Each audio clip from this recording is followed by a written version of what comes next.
Well, hello everyone, and welcome back to another round with McD Guitars. Here we are at it again today. We are getting pretty close.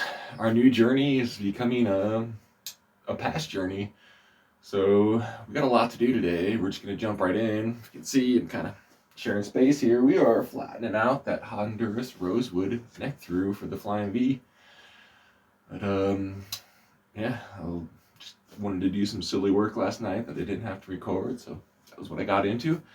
But today we are going to get a guitar together. So don't know if we'll quite get the neck glued in this episode, but we're gonna get as close as we can, and let's get in there. Yeah, we will when we end up this video. We've got some real deliberations on what we're gonna do for finish for this guitar. So let's get in, check out some work, see what's happening, and we'll talk to you guys in a little bit.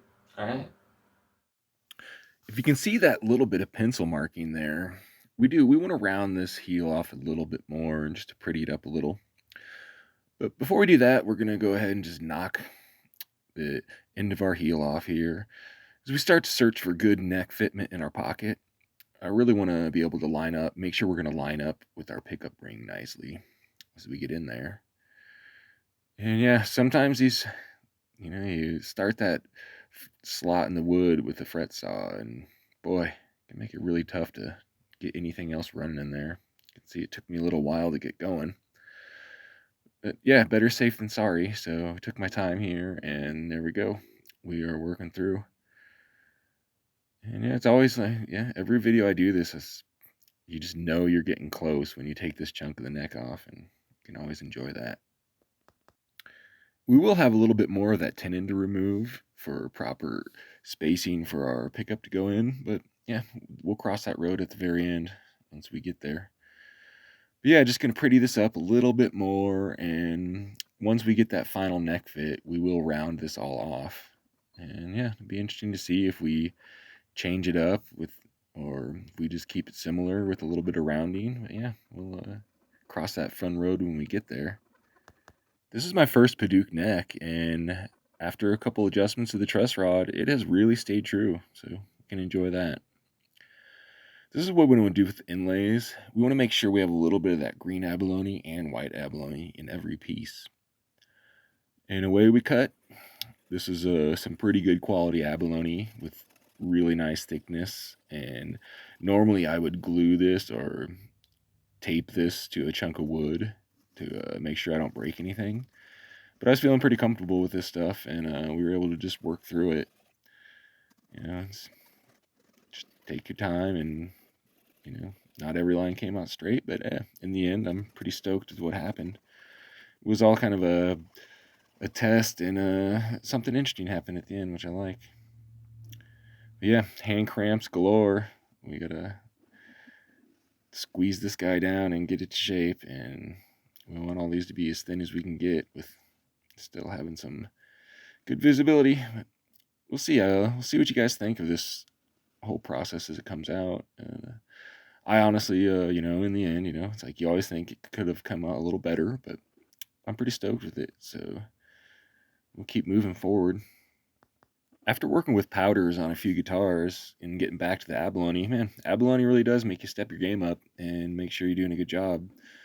You only get one chance to nail it, and you're either gonna have a really nice looking inlay, rub too much off, or get it just right. Or the last thing you'd want is it for it to be subsurface. But here we go. Let's check our fret slot depths. We just measured how deep our tang on our fret wire was over there, and then ran our fret gauge through, and yeah, we're looking pretty good. I think there was a couple I ended up cutting by hand, but we were close enough that yeah, we need to do it. Started this project out with that sock on the headstock, and yeah, they didn't last very long. Just be careful, Mickey. It's gonna be okay. Don't need that thing interfering with it. And there we go. It's gone. But yeah, we're just raising the grain on the fretboard here. I'd already done it once, but we went up to 600 grit now, and so I just want to really make sure we're in good shape before we start doing some inlays. And yeah, I'm pretty stoked with the fit and feel of this neck. It's really starting to feel playable. And our radiusing is done now, so we can go ahead and move forward. put that radiation block away for another day.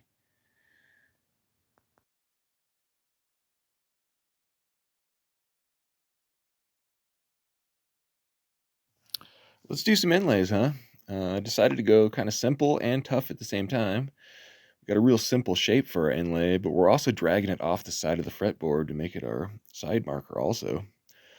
So I did some practice runs on the tiny little piece of fretboard offcut we had, and the first thing I did was played around with the speeds of the Dremel tool, and I was able to find that really nice speed for this density of wood. It's going to change every piece of wood, that I could hold a straight line and minimize any kind of tear out.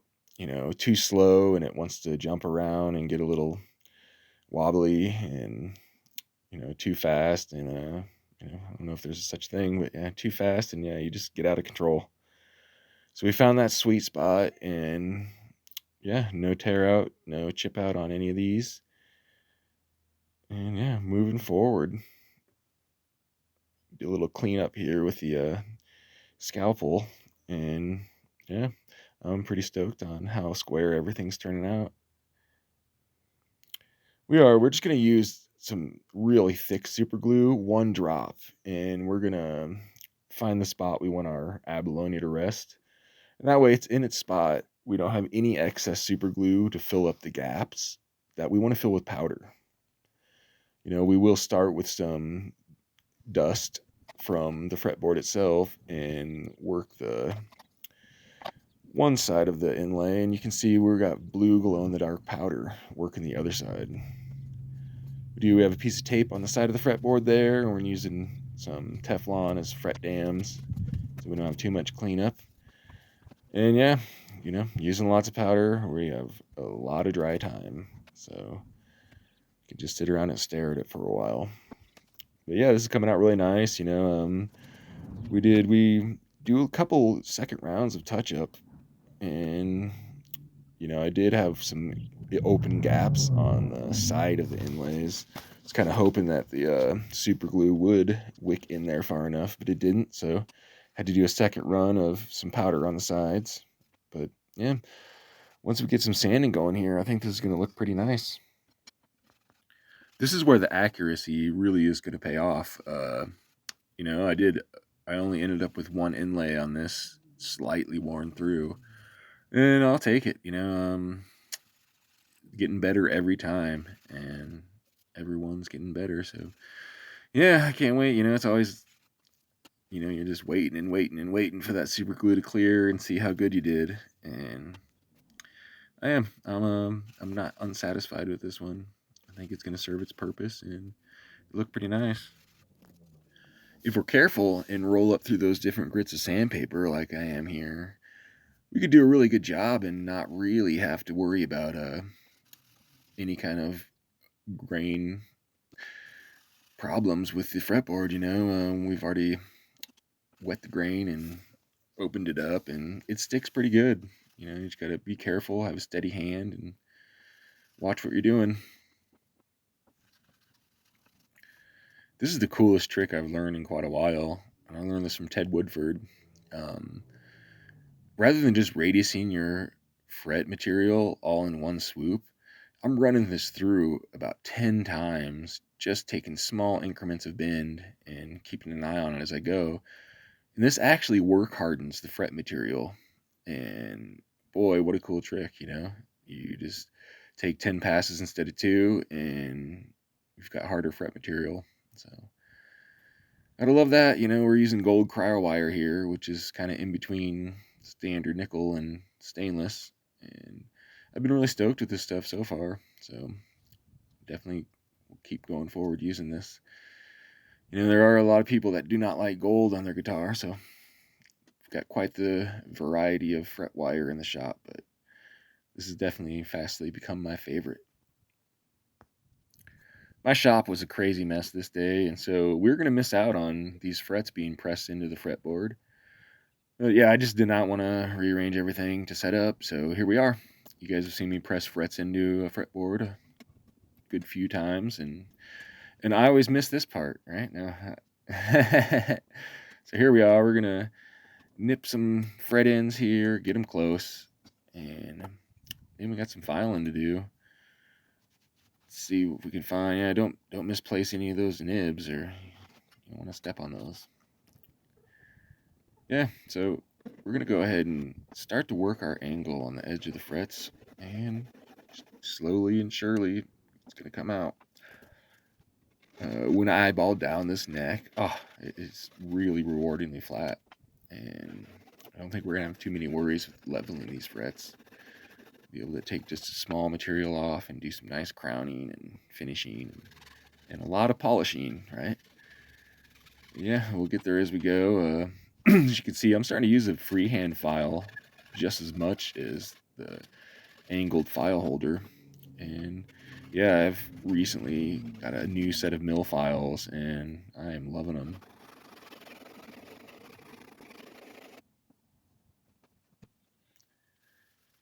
Gonna go ahead and we're gonna keep sanding this body up and go. I was really stoked when I started this, and then man, I realized, wow, there are a lot of micro scratches in this body, and it's gonna be a labor of love to make this thing shine. But as far as talking about shining, we'll get into that in the end, and definitely made some decisions on what we're gonna do on the finish, and it was a really tough decision, but I think it's gonna be the most proper one. But getting to that as we go. We're getting close to neck fit, so we've got to finish this body up and get it where we want. And things come together pretty well, so I'm pretty stoked. As the neck starts to go in, we're gonna have to do less work around that neck pocket than I thought. So we're getting pretty close. The thing really feels like butter, and can't wait for a final little polishing up and finish. We'll work the back a little bit too, and yeah, let's go ahead and this koa's where it's at, so we're gonna go ahead and raise the grain a little bit on this guy too. And yeah, it polishes up nice, so can't wait to be done with that.